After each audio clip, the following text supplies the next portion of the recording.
Та төрийн бас байгууллага гэдэг яг чухамдаа хөгжлийн бэрхшээлтэй иргэдийнхэн төлөө ажилладаг тэдний эрх ашигыг хамгаалсан төрийн бас байгууллагуудыг яриад байна уу? Жижигхэн бүлэг хүмүүсүүдийн эрх ашигыг хамгаалах төрийн бас байгууллагууд Монголд бараг 600 гаруй байна. Оффистой нэг занаг 20-30. Оффистой яг тэр бол дуус асуудал. Тэгээ нэг тийм чухал биш вэ гэж бод. Хамгийн гол нь үйл ажиллагаа явуулаад чадвартай одоо англиар бол nationwide impact гэж ярьдаг шүү дээ. Үндэсний хэмжээний өөрчлөлт гаргах хэмжээний төрийн бас байгуулах хэрэг их олон байна гэх юм бол их цөөх бодлогын хэмжээнд өөрчлөлт гаргах гэдэг чинь. Нөгөө талаараа бид хоёр өмнөх нэг ярьжсэн популизм гэж ярьжсэн та. Улс төрийн популизм гэж байдаг бол бас төрийн бас байгууллагын популизм гэж бас байдаг байхгүй. Бас дахиад тэнд тий. Яагаад гэхээр тодорхой хүмүүсүүдэд ингээл хандив өгөх гоё сайхан тухайн үед харсан хүмүүсүүд нь нулимс мэлмрээл сайхан байдаг тийм үү. Гэхдээ тэр удаан хугацааны шийдэл үү эсвэл зөвхөн нэг гэр бүлийн асуудлыг шийдвэрлэж өгнө гэдэг чинь өөр асуудал. Тэгэхээр олонхийг бодох уу цөөнхийг бодох уу гэдэг угаасаа нэг аливаа нэг менежментийн нэг үзэл байдаг шүү дээ тийм. Миний хувьд болохоор яг одоо харж байгаа өнцөг бол гэх юм бол магадгүй би тодорхой хэмжээнд муу харагдах байсан ч гэсэн би илүү холыг хараад үндэсний хэмжээнд тодорхой хэмжээ өөрчлөлт гаргах юмсан л гэсэн бодлоо. Тэр зорилгоор угаасаа би Монголд ирсэн шалтгаануудын нэг.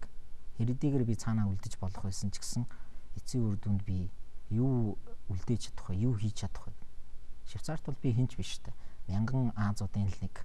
Монголд бол би өөрөө хийж чадах юм бас байгаа учраас гэдгээр утгаараа би бас ирж өөрийгөө бас нэг тэгж урамшуулж л байсан. 2 жил болж байна да. Жил гарсан болж байна. За тэгээд ажил эхлэх, шинээр дуу хоолойгоо сонсгох, арай өөр өнцгөөс юмыг харах, дандаа хаалттай хаалга, хатуу хантай мөргөлддөг. Таны хувьд энийг их сайхан сонсож байгаа юм шиг байж магадгүй. Гэхдээ яг юун дээр тулаад байна гэж та мэдэрч байна. Яриа л яваад хахад юу саад болох болоод байна гэж хэлэх хаашаа болох шинжтэй байна. Юуг бутлаж дэлбэлэх ёстой юм шиг санагдаж байна. Хэлгээний өөрчлөлт. Би угаасаа энэ бизнесийг хийгээл дөнгөж эхэлж байхад би маш их том зүйлд гайхсан. Бараг эрүүл шахуу хүн заяа. Эрүүл зүгээр харавчихсан. Өөрөө хоолоо идэж чадна. Өөрөө бийцэж чадна, өөрөө хувцалж чадна. Тэгсэн ирнэ. Миний эхнэр эсвэл миний хүүхэд намайг заавал хооллох ёстой гэсэн бодол олон хүмүүсийн толгойд идэв юм билээ. Яагаад гэвэл би танай гэр бүлийн эцэг байсан, танай орлогыг олж байсан хүн одоо би ийм байдалд орцсон. Та нар одоо намайг ингээ асрах ёстой гэсэн үзэлтэй бүр ёстой шүү. Тэгийн үзэлтэй хүмүүс маш их байт юм бэл. Тэрүүнд нь би маш гайхажсэн. Тэгээ би юунд нэг гайхдаг байсан юм гэхээр өөрөө юм хийгээд өөрөө тэр амтлаад бариад хазаад ингээд өөрөө туршаад хөлсөөн гаргаад явах тийм тэр сайхан одоо тэр сайхан мэдрэмжийг та эргэж дахиж мэдрэхийг хүсэхгүй байна уу гэхээр үгүй би ингээл сайхан хооллуулаад байвал надад гоё байна гэж хэлж байна. Тийм хүмүүстэй би олон таарсан. За энэ бол өөрөө яг хөгжлийн бэрхшээлтэй хүмүүсийн тэдний сэтгэлгээний өөрчлөлтийн тухай ярьж байна. Өөр. За энэ нэгдэх нь. Ер нь бол хийж байгаа ажилд маань саад болж байгаа юмнуудын нэг бол угаасаа сэтгэлгээний өөрчлөлт гэж хэлсэн те. Хоёр дахь юм бол мэдээж улс орны эдийн засгийн байдал.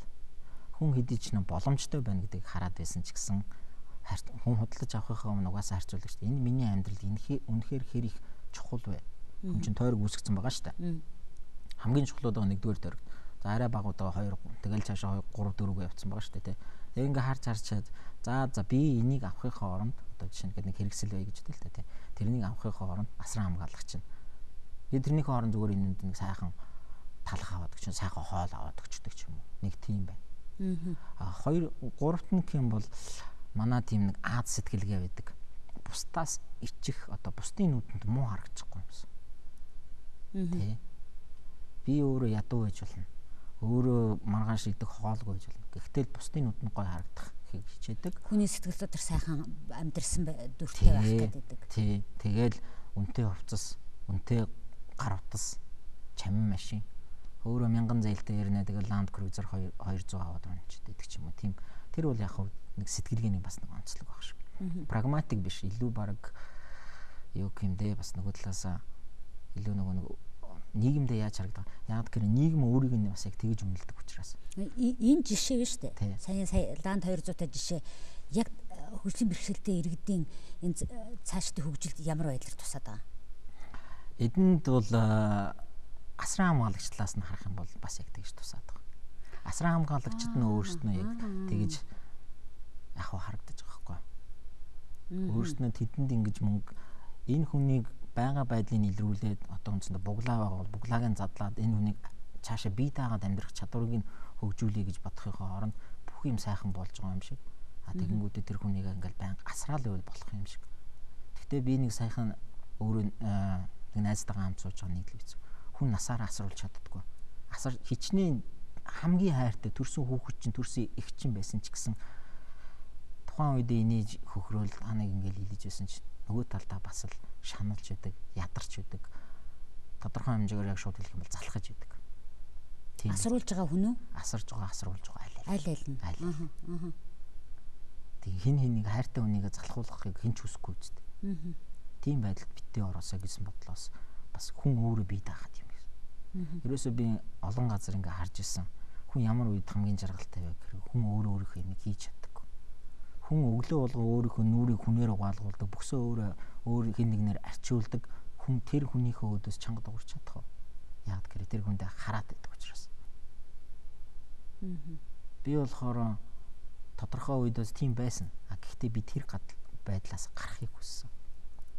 Тэр байдлаас гарахыг хүсээд өөрөө гарч чадсан учраас би одоо бусдыг гараасаа гэж бодож байгаа. Яг гэхээр тэр ямар гүнзгий худаг вэ гэдгийг би бас өөрөө тулж үзсэн учраас. Айхтар том сэтгэлгээний өөрчлөлтийн тухай та ярьж байна л да. Энэ тэгээд та тэр боломжийн тухай ярихаар за тэгээ чаддаг юм а хий. Гэтэл харамсалтай нь өнөөдөр бид нэр хөгжлийн бэрхшээлтэй иргэдийн бизнес эрхлэх боломжийн тухай их л гоё уран сайхан үгээр яриад л нэг жижигхэн массаж хийдэг газрыг нээхтэй ч бараг л очиж тууц ажиллах нь холгүй байгаад штэ.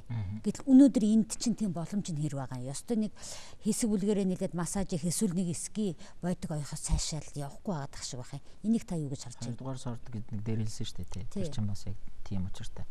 Одоо 10 жил олон улсын байгууллагууд, төрийн бус байгууллагууд хөгжлийн бэрхшээлтэй иргэдийн өдөр нэг өдрлөг болохоор юу гэдэг баахан эски тавчигээс баахан эски хэрэгслүүдийн үзэсгэлэн гаргадаг.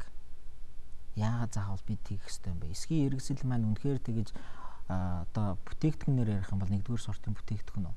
Биш шүү дээ. Зүгээр түүхэн эд байхгүй. Түүхэн эдийг бараг хагас боловсруулсан түүхэн эдийг бид тодорхой хэмжээгээр хайчлаад сайнууд нь зөвхөн их сайнууд нь л дөнгөж их гой зөөлөн болгоод ингэж яаж чадж байгаа шүү дээ. Тэгэхээр ч угаасаа тийм хоёр дахь шатны бүтээгдэхүүн хийж байгаа хүмүүсүүдийг өөр хүмүүс бас л хоёр дугаар шатны хүмүүсүүд л гэж харах гээд байгаа байхгүй юу? Эднээс өсгий тавчгнаас өөр юм хийж чаддгүй юм байна.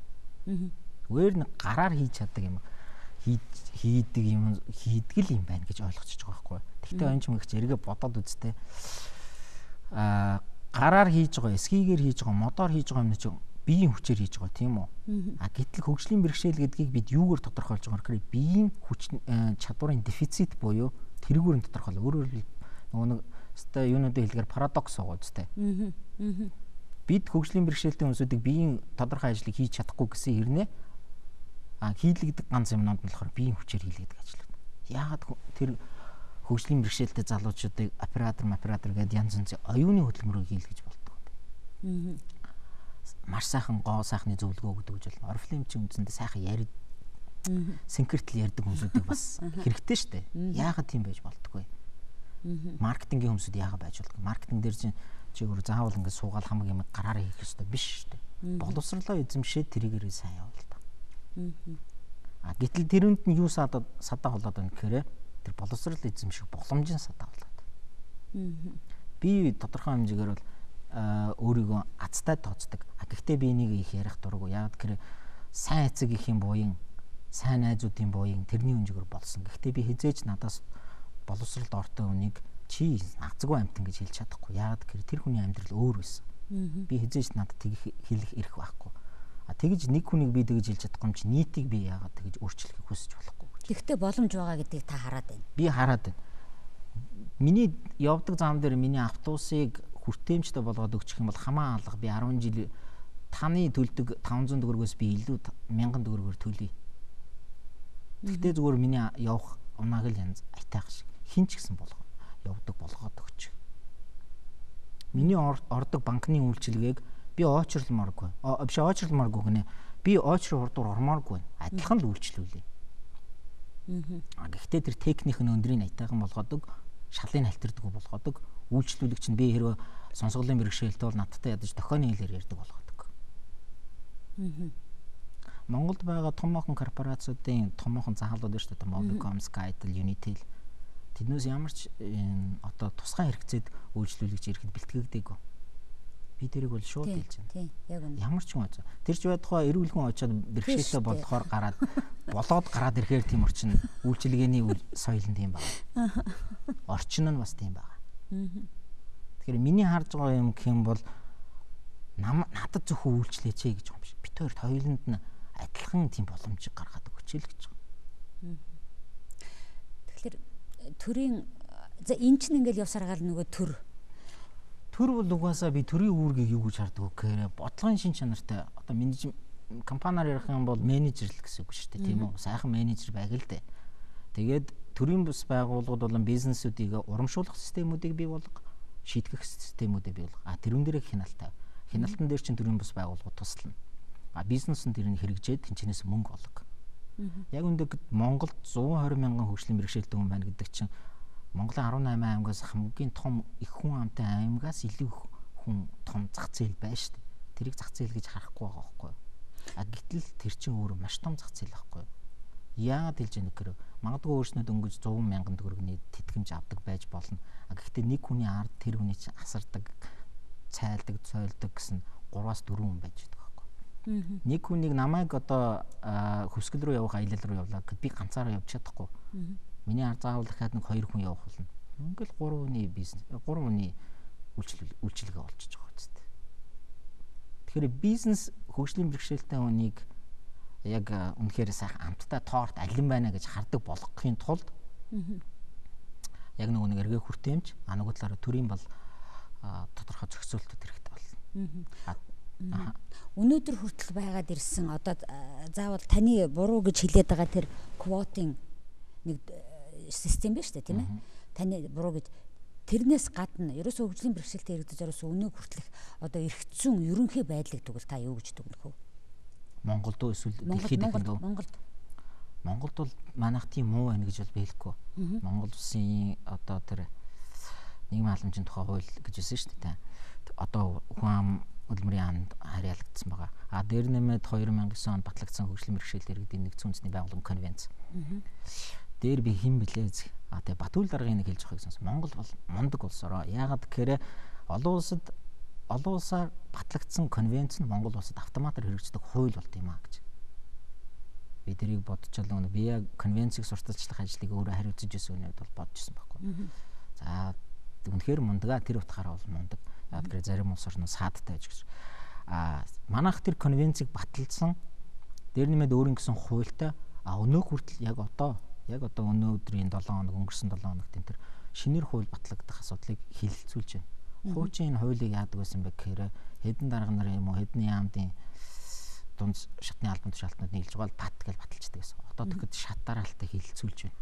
Өөрөөр хэлбэл оролцоо гэдэг зүйлийг бий болгож эхэлж байна. Төрийн бус байгууллагуудыг чихтэж ирээл за та нар энэ дээр саналаа өгөө гэл хэд дараалал ингээд чихтэж ирээл дуудаалах суугаад байна.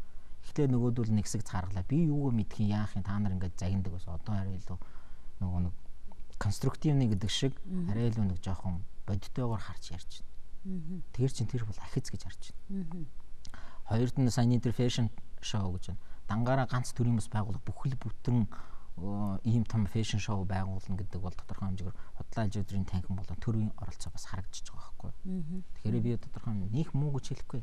Би энээс илүү муу улс орны залуучдтай нэг ширээний ард хоол идэж үзсэн. Маргааш нь хоол олдох уугүй юу бүүмэд гэр гэж байхгүй зүгээр нэг шалааш тийм ээ. Тэгээд өөрийг нөгөө нэг хүн гэж тоодгоо. Одоо чинь гэдэг нийтгэ кастинг системтэй шүү дээ тий. Чи бол доотлын каст untouchables гэдэг шүү дээ тий. Өөрөөр хэлбэл чамд хүрж болохгүй. Тийм хүнсүүдтэй хүртэл ингээд хамт суугаад байж хад. Тэднүүсийн ажид бол бидний амьдрал бол гайгүй. Тэгээд бас энд чинь Монгол хүний одоо хөгжлийн бэрхшээлтэй жисэн ах トゥ амраг садан тийм ээ тэрийг хажуудаа байдаг тэр сэтгэл бас өөр байгаа хаа. Тэр бол ерөнхийдөө бол Азийн систем. Азийн сэтгэлгээ. Одоо коммунитаризм гэдэг өөрөөр хэлбэл бид нэг бүлэг бүлгээр амьдардаг тийм. I гэдэг би гэдэг соёлын сэтгэлгээ биш. Бид гэж ярьдаг соёлын сэтгэлгээ. Тэр утгаараа яг Монголд бол арай өөр. За тэгвэл одоо хуулийн хэлэлцүүлгүүд явж гин гэж байна. Энэ дээр одоо боломжийг нээх бүх түгээмэл боломжийг нээх тухайл энийг л тэр гарах хууль шийдвэр бүх юм тусгаасаа. Дараа нь хэрэгжүүлэх бүх юм яваасаа гэдгээр таны одоо энэ өдөр ярианы ханы хэсгийг би яах гэдэг штэ. Дугуулчих гэдэг байна. Өдөр бодож байгаа хүсэл мөрөөдлийн голыг энийгээд хэлчих болох уу? Эсвэл та арай өөрөөр тайлбарлах уу? Маш их базаад ирэх юм бол боломжийг бий болгоод өгөө. Гэхдээ янз бүрийн тэр халамжаа хасаж болно. Боломж бий болгосны дараа бол ямар ч халамж надад бол хэрэггүй л гэж би хэлэх гээд. Гэхдээ нэг зүйл ирэх. Бүгдийн 100% тэгэхэд бол мэдээч хэцүү. Хичнээн хөгжлийн бэрхшээлтэй 120 мянган хүний боломжийг нь эдэлж чадах 80% нь байлаа гэхэд 20% нь бас эдэлж чадахгүй хүмүүсүүд би гарцаагүй тэдэнд бол халамж хэрэгтэй. Тэрийг бол үгүйсэхгүй. Гэхдээ 100% бүгдийг угжиж яваасаа гэж бол би юусэхгүй байна. 100% үлдсэн хүмүүсүүд нь ч гэсэн бас угжуулж яваасаа гэж үсэхгүй байна. Тэгэхгүй бол яг тэр алсын ирээдүйд юу харагдж байна гэхээр бид чадваргүй хөгжлийн бэрхшээлтэй иргэдийн товлон өсөөл байна. Багасахгүй хүн ам өсгийн хэмжээгээр улам дээр нэмээд эрүүл мэндийн систем сайжраад ирэхээр нөгөө нэмэх нь 65-аас дээш насны өндөр настангууд гараад ирчихнэ. Тэгэхээр халамж болон тэтгэмжийн одоо гидс гэж цувдаа яа л да. Тэр цувдаа минь улам л томроод байх болно. Тэрийг багасгах нэг аргууд нь бол гэх юм бол түрүүний миний хэлдэг. Эхнээсээ ахгүй л эднээс өөрсдийнхөө халамжаар биш магадгүй сайхан аятай